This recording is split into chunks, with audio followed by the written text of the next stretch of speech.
Salam dostlar, siz ne yapmışsınız? Həftənin ilk günüdür və fərqli bir kart olsanında başlayırıq. 2 paket Süper Şampiyonlar Liqası.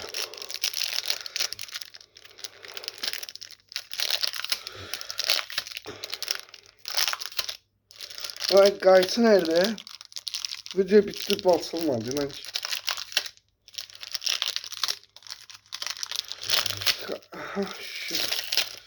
27. dəqiqədə qol atdıq.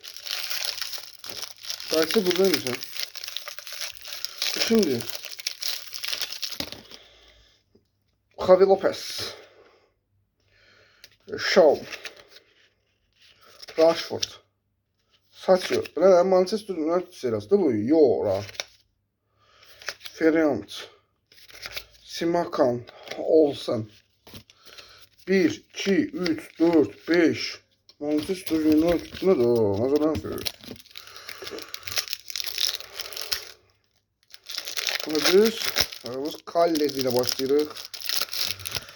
Kaleden Kisim, Mert Günok ve bir efsane oyuncu geliyor. Thomas Sivok Beşiktaş'tan. Kaleden Cenk Gönen, defans